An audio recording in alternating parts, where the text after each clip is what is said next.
Hola, ¿qué tal? Muy buenas noches. Sean todos bienvenidos acá a las 8:45. Arrancamos en este jueves 22 de julio. Muy rápido ha pasado este séptimo mes del año, adentrándonos ya al octavo mes del año. Y pues bueno, muchos temas, mucha información en Guatemala día con día. Hay muchos temas que son noticia y que ameritan pues hablar acerca de ellos. Vamos a hablar esta noche a propósito de este video que circuló en redes sociales en donde se ven agresiones por parte de traficantes de personas, los denominados coyotes, agrediendo a agentes de la Policía Nacional Civil, esto en Huehuetenango. Y pues bueno, ese será uno de los temas y también vamos a hablar acerca de las perspectivas económicas para Guatemala. Una versión de lo que dice el gobierno, otra es la realidad realmente del guatemalteco a pie. Vamos a contraponer estas ideas. Y antes también saludamos a Cristian Castillo, que como todos los jueves está acá con nosotros. ¿Cómo te va? Don Mario, muy bien. Ya en una semana, entrando a la recta final de julio, séptimo mes del año. Bueno, afortunadamente con el tema de las donaciones ya se ve como antes, que se empezaban a cerrar los círculos de contagiados, ahora empieza a ver uno en sus círculos cercanos, pues la gente ya vacunándose y es un aliciente al tema de poder controlar esta ola que sigue en aumento. Hay que recordar que aunque ustedes se vacunen, todavía no hay condiciones para salir a parrandear, ni para ir a discotequear, ni para reuniones masivas, reuniones sociales masivas. Es importante que se respete, se siga respetando los mecanismos de prevención, pero afortunadamente, Mario, uno empieza a ver en sus círculos cercanos la gran cantidad de personas vacunándose. Sí, a mí me ha llamado la atención en esta semana una gran cantidad de personas que pues bueno, así que de la noche a la mañana cambió la situación, ¿no? Es un tema muy urbano y muy citadino, Mario. Hay que hay que ser conscientes de que todos los que publican sus fotos vacunándose es personas que tienen acceso a redes, por ende tienen acceso a un smartphone y por ende tienen acceso a el servicio de internet. Hay que ver, porque en esto no solo es salvarme yo. Puedo yo estar vacunado, eso no me exime de contagiarme y no me exime en alguna medida de contagiar a otros seres queridos que posiblemente no estén vacunados. Así que hay que estar atentos cómo esto avanza en la provincia y obviamente pedir y exigir que la vacunación no solamente sea de personas citadinas. Por supuesto. Bueno, vamos a entrar ya de lleno al primer tema de la noche. Hoy han circulado imágenes en las redes sociales en donde se observa a varios agentes de la PNC agredidos por un grupo de supuestos coyotes o traficantes de personas en Huehuetenango. El hecho se registró en el lugar conocido como El Cruce, en la ruta de San Mateo Ixtatán, hacia Gracias a Dios. Es un punto fronterizo con México, donde supuestos coyotes originarios de San Pedro Soloma increparon a agentes de la PNC que llevaban a cabo un operativo de identificación de vehículos. Vecinos de San Pedro Soloma indicaron que el área donde ocurrió el incidente es una tierra sin ley, por lo que se sienten intimidados y amenazados, pues es una ruta que utilizan los coyotes para llegar a la frontera con México, con los migrantes que trafican. Acá las imágenes y vamos a escuchar un poco lo que ocurre.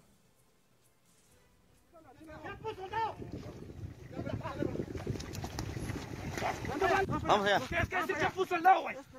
No vas aquí ni verga, tú sabes muy bien. Tú sabes muy bien. Bueno, no, viejo, agarra la foto. Ya pues soldado, pues. Ya pues soldado, tienes que hablar aquí. En las imágenes se puede ver cómo un grupo de personas agreden a los agentes policiales. ¿Quién es el dedo?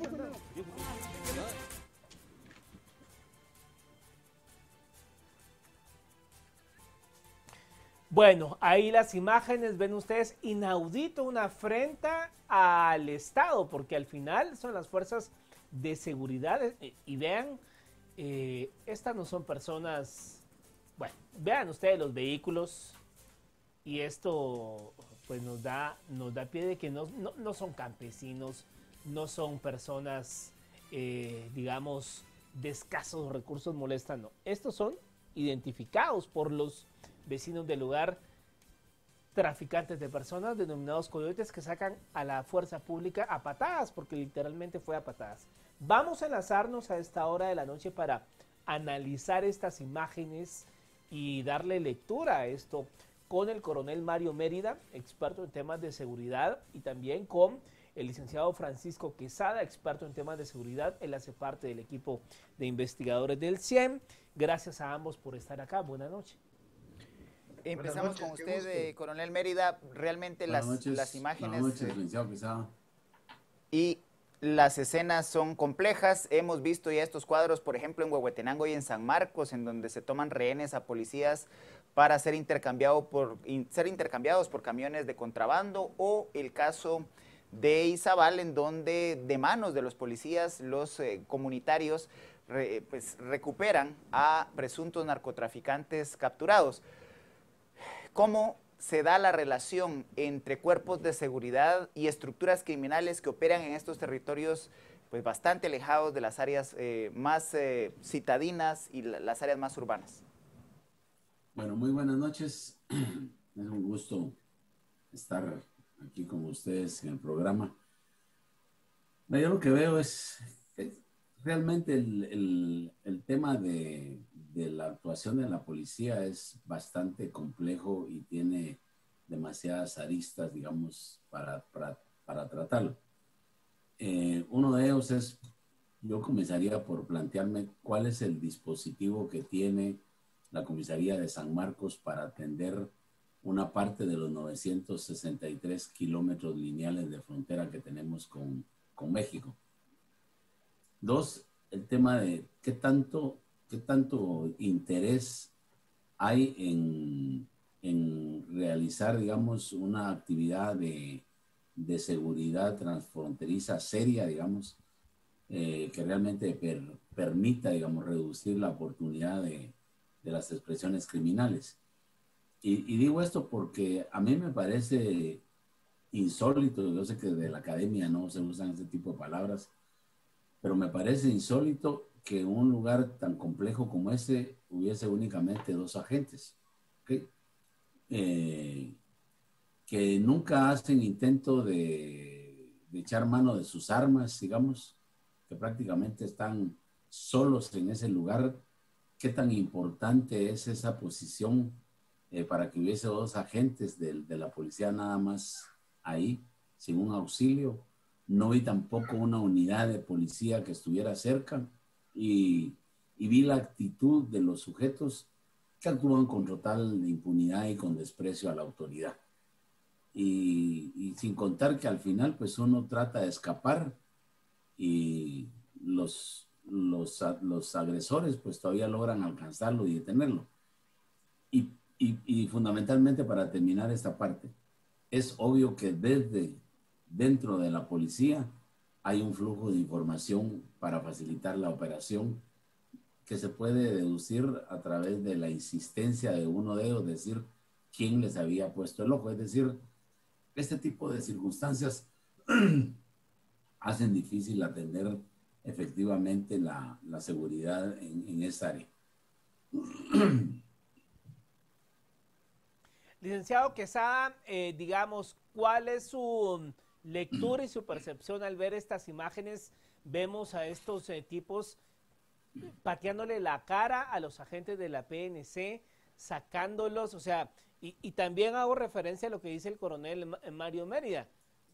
2 agentes ahí en medio de ese lugar que se ve, tal y como dijeron los vecinos, es tierra de nadie, un lugar completamente desértico. O sea, ¿cuál es su lectura sobre este hecho y esas imágenes? Muy buenas noches, Cristian y Marios. Ahí sí, Marios, ¿verdad? Sí, Marios, sí. Gusto de saludarlos. Pues es un tema que ha venido en una degradación, la pérdida de autoridad por parte de las fuerzas de seguridad.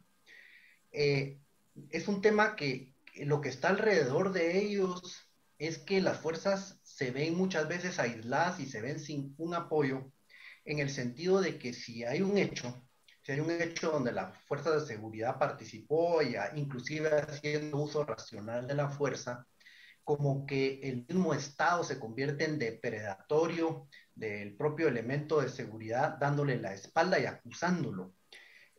Sucede pues que cuando los agentes son agredidos, no hay presencia del Estado, pero cuando los agentes agreden o responden, Ahí sí hay presencia del Estado e instituciones también ajenas. Por ejemplo, hay una respuesta rápida de Procuraduría de Derechos Humanos, hay una respuesta rápida del Ministerio Público, hay una respuesta inclusive de entes internacionales, y al final lo que hay es que es una cacería en contra de la autoridad que actuó, y actuó, como digo, dentro de los parámetros de uso de la fuerza.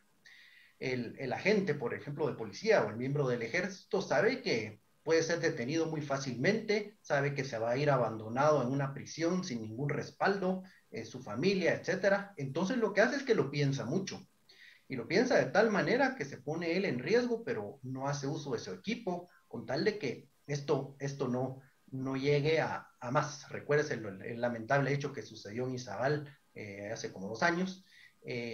Estuve yo presente, por ejemplo, cuando en la aldea Isquisis de San Mateo Iztatán, donde a pesar de que hay 300 agentes de policía y hay un destacamento de frontera, unos pocos pobladores los agreden, los insultan, les cortan el camino, les tiran piedras y por supuesto ponen a niños enfrente. Es toda una estrategia muy, muy utilizada en el conflicto armado, y donde la fuerza lo que hace es que se repliega, aguanta el ataque, y como les digo, a pesar de que están ya habilitados para hacer uso de la fuerza, no lo hacen porque saben que el futuro es muy difícil para ellos.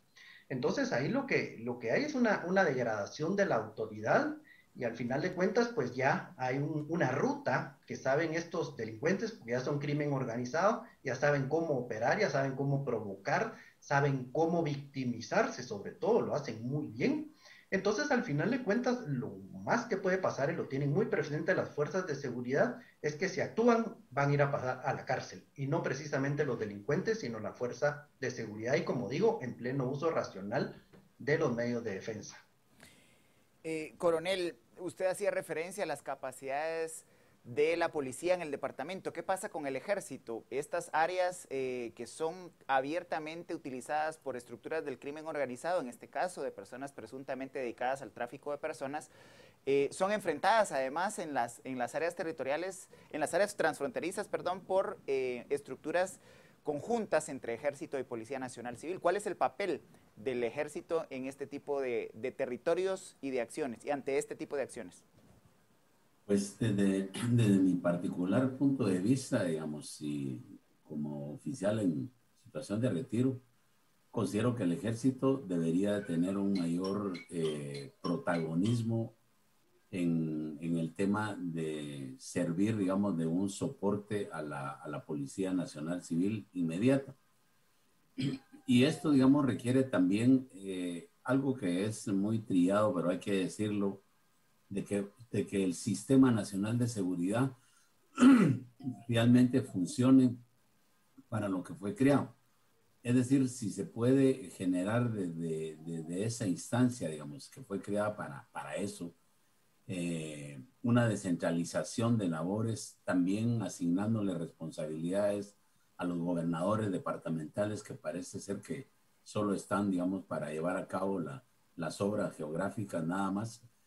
Entonces se podría tener, digamos, una mejor planificación y una mejor respuesta desde lo local, que es lo que siempre se ha venido discutiendo, e incluso las propias comunidades quieren que sea muy particularizada, digamos, la seguridad comunitaria de esos lugares. Y sobre todo, hablando de que el fenómeno criminal que ocurre en las fronteras es exactamente igual a lo largo de esos 963 kilómetros. Es decir, en ningún momento era correcto que hubiese 2 agentes de Policía Nacional con la movilidad criminal que hay en ese lugar, y sobre todo a 24 o 48 horas que nos enteramos de una actividad de coyotes que resultaron eliminando a una señora y eliminando a un niño y todo ese tipo de cosas. Es decir, el perfil exige, digamos, una mayor articulación bajo los criterios de que cada institución pues aporte, digamos, lo que le corresponde dentro del marco de legalidad. Ahora bien, licenciado Quesada, las personas han identificado en estos videos a los agresores como pues coyotes, y uno cuando ve cómo actúan tan campantemente a sabiendas de que los están grabando. Uno dice, si así actúan con la fuerza pública a sabiendas de que los están grabando, es porque tienen la plena certeza que en ese territorio ellos mandan. O sea, solo así puede entender uno la cantidad de centroamericanos, y hoy pasábamos acá una nota de la cantidad de haitianos que están viniendo a Guatemala por la crisis política que tienen en la isla. O sea, la cantidad de gente que pasa por esas fronteras, por esos puntos porosos, no se puede entender sin la autoridad que tiene esta gente en la región. ¿Cómo pudiese la fuerza del Estado hacerle frente a estos grupos criminales? ¿O ya no se puede? Sí. Esto, como digo, es un tema integral, porque si la fuerza de seguridad está sola, como yo les digo y lo documenté, que habían 300 agentes de policía en Huehuetenango, más un destacamento de frontera, y eran totalmente ellos, eran perseguidos por un grupo pequeño de la población, no digo un grupo desarmado, porque son grupos que dan apariencia de ser niños, dan apariencia de ser mujeres, dan apariencia de no tener armas, pero atrás de todo tienen un fuerte respaldo. Justo como se ven estas tomas, lo vi en Huehuetenango, que detrás de todo ello están los vehículos último modelo 4x4, hay capacidad de movilidad, hay capacidad de comunicación, es toda una logística de crimen organizado. En ese punto, pues al final lo que había era tráfico de personas y había tráfico de drogas. Pero esto es un modelo que se va replicando porque es crimen organizado, entonces tiene capacidad de adaptarse. Entonces, ellos saben perfectamente el modo. Como digo, es el modo de cometer fechorías, cometer acciones delincuenciales, acciones criminales y hacer que la autoridad se repliegue. ¿Por qué? Porque la autoridad lleva todas las de perder. Entonces, la autoridad no interviene, la autoridad no hace uso de armas de fuego, la autoridad no hace uso legítimo de defensa. Entonces, al final de cuentas, aunque tuviéramos una gran capacidad de movilidad, aunque fuera en un lugar donde hay mucha presencia de fuerza de autoridad, la consigna dentro de la autoridad es no intervenir, salvo que ya estén, digamos, bajo fuego, o salvo que estén en esa situación, pero como digo, han ido desarrollándose modelos para victimizarse, y pueden ustedes ver cómo esos círculos que protegen los aterrizajes del narcotráfico, pueden ver ustedes cómo van despejando territorio, cómo van utilizando territorio que lo van convirtiendo en autónomo, o sea que ahí no hay autoridad más que ellos, y cómo se va mezclando el tema, porque el crimen organizado lo que utiliza es instrumentaliza a la población, o sea, en un tema clientelar, y la población empieza a adaptarse a ellos porque les sirven o porque les temen, pero al final de cuentas no levantan una bandera de que es un territorio liberado de los coyotes, o un territorio liberado del narcotráfico, o un territorio liberado de los que roban electricidad, sino que es un territorio, es una autonomía indígena, es una autonomía selvática, le ponen todo tipo de pronombres para justificar y tener una bandera ideológica, y no ver que detrás de todo eso lo que hay es una operación de crimen organizado, como digo, poniendo de víctimas y poniendo frente al propio pueblo. Entonces, al final, como digo, las fuerzas de seguridad no operan, y podemos verlo que a pesar de que en aterrizajes de narcotráfico se movilizan helicópteros, se moviliza tropa, etcétera, no intervienen porque está el escudo humano de la población. Entonces, lo que tenemos aquí es que hay una desarticulación completa del Estado, porque ahí debería de haber presencia del Ministerio Público respaldando la fuerza, deberían de estar los jueces compenetrados en las circunstancias como están sucediendo, en lugar de que al final las fuerzas de seguridad se sientan perseguidas por el propio Estado. Coronel Mérida, ¿existen protocolos especiales tanto del Ejército como de la Policía Nacional Civil para hacer patrullajes en estos territorios en donde la presencia de estructuras del crimen organizado los vulneran, poniéndolos en primera línea de fuego, acá literalmente línea de fuego? ¿Hay algún protocolo específico para poder reaccionar ante detonantes de violencia como el que vimos este día a través de este video? Sí, lo que más se ha utilizado, digamos, para mantener, digamos, la conducción estratégica de estas actividades conjuntas son las fuerzas de tarea. Digamos, por ejemplo, la fuerza de tarea Tecumumán, que tiene una responsabilidad específica en esa área, pero que realmente también debe de actualizarse porque prácticamente ya fue superada, digamos, por la amenaza que tenía que atender en ese espacio geográfico. Y tiene que ver mucho aquí con la interpretación que se le dan a los eventos. Mario Rosales hablaba, por ejemplo, que tenemos muchos haitianos. Y yo en son de broma ayer que vi corriendo gente también de subsaharianos en ¿cómo se llama? En España.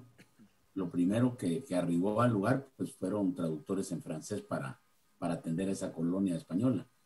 Y yo le hablaba hoy con los alumnos precisamente de la maestría de seguridad pública, si ellos han visto algún traductor con esa cantidad de haitianos que está pasando para el lado de México.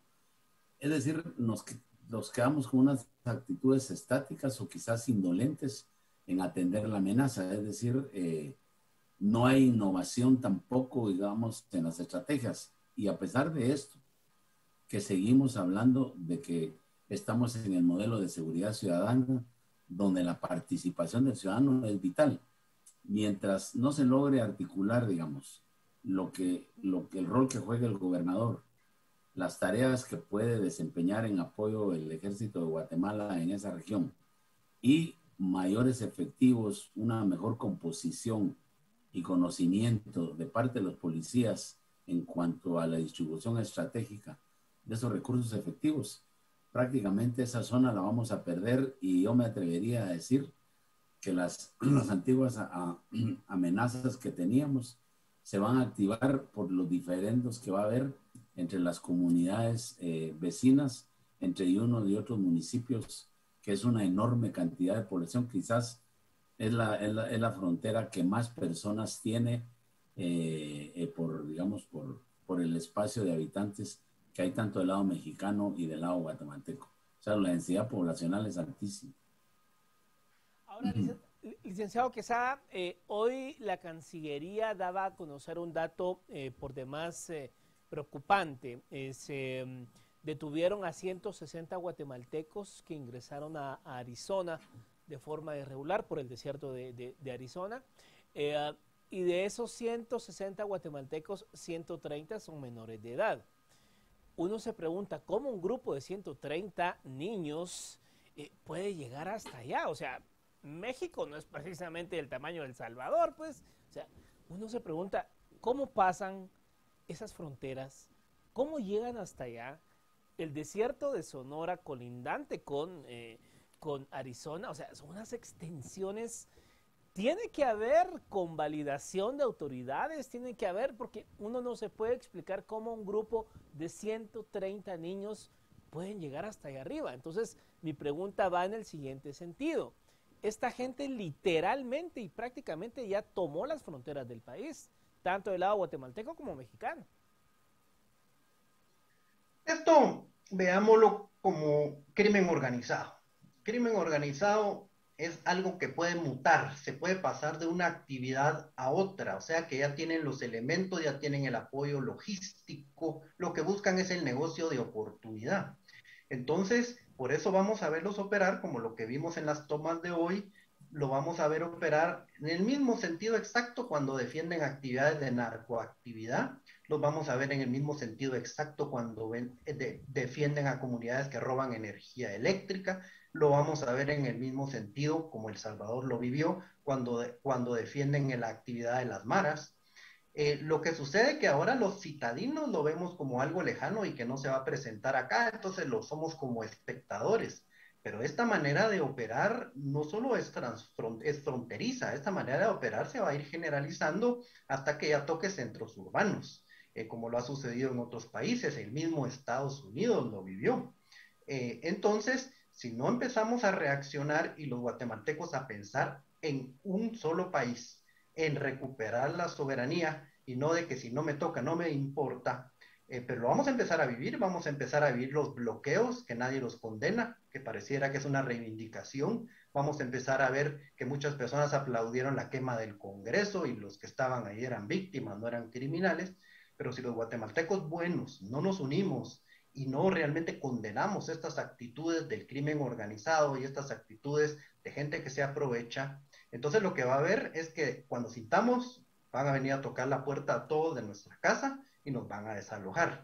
Entonces, eso es lo que tenemos que empezar los buenos guatemaltecos a tener un solo discurso, una sola realidad y recuperar la soberanía, quiere decir el control territorial del Estado en todas sus fronteras. Coronel, acercándonos al cierre de la entrevista, como experto en el tema de seguridad, ¿cuáles son las recomendaciones para garantizar la integridad física de los oficiales de policía a la hora de enfrentar estructuras criminales que operan en las áreas fronterizas? Bueno, lo que vimos que sucedió el día de ayer, digamos, por la tarde, y los últimos acontecimientos que hay, incluyendo la migración que se está dando, hacen obligatoria, digamos, una revisión de la forma como se está operando y quizás la necesidad, digamos, de reforzar esa fuerza de tarea, digamos, de Cumumán y canalizar, digamos, los esfuerzos de tal manera que las operaciones realmente, digamos, sean operaciones combinadas en función de una producción de inteligencia que les ayude a las autoridades, primero es a prevenir, después a disuadir, digamos, y por supuesto ejercer, digamos, el control absoluto en la frontera de nuestro lado. Pero eso requiere de personas preparadas. Yo creo que hoy uno de los grandes problemas que sigue teniendo, digamos, el tema de la seguridad es gente con competencias profesionales y que cuando se menciona digamos, a un militar para una tarea de esas, la gente siempre sale a decir, los grupos, porque caen en el plano ideológico, que la seguridad es ciudadana y que el ejército no tiene absolutamente que ver, mucho menos, digamos, los oficiales que están fuera. Por supuesto que no todos tienen el conocimiento tampoco. En Guatemala no han habido campeones de tiro militares más que civiles que se pagan su entrenamiento. Pero sí es importante, digamos, revisar eso porque las señales son claras y en cualquier momento vamos a tener problemas diplomáticos con México por ese descontrol que tenemos de nuestro lado. Bueno, se nos agotó el tiempo. Gracias a los dos por haber estado esta noche hablando acerca de este tema relacionado a la seguridad en las fronteras a propósito de ese video que circuló en redes sociales. Gracias, feliz noche. Gracias, buenas noches, licenciado Quesada. Buenas noches. Igualmente, coronel. Adiós. Bueno, Cristian, la verdad es que uno ve estos videos, la forma tan impune que actúan estos coyotes, y a mí se me viene la frase de la señora Kamala Harris que vino a decir acá y dijo, ya no vayan, por favor, o sea, ya no vengan, dijo, refiriéndose a Estados Unidos. Biden lo dijo a inicio de esta semana y se le fue a la yugular la prensa latina en Estados Unidos, volvió a decir, no vengan, ya por favor señores, no vengan, centroamericanos, no vengan, o sea, Estados Unidos, gracias por las vacunas, muy bonito todo, la señora Harris, pero no quieren más migrantes en su país, ya no los quieren. Decían algo muy importante los invitados, Mario, mientras haya una rentabilidad en esta actividad ilícita, va a haber gente dispuesta a seguir prestando el servicio de coyotaje y mientras las condiciones económicas reales de la población no mejoren, va a seguir habiendo gente dispuesta a irse hacia Estados Unidos. Claro. No es un tema solo de vacunas. Claro, y no es un tema también es solo de seguridad, conlleva un tema global que nos da para hablar en 25,000 programas, pero bueno, por el momento hablamos de este video. Vamos a hacer una pausa a 10 de la noche con 4 minutos, ya volvemos.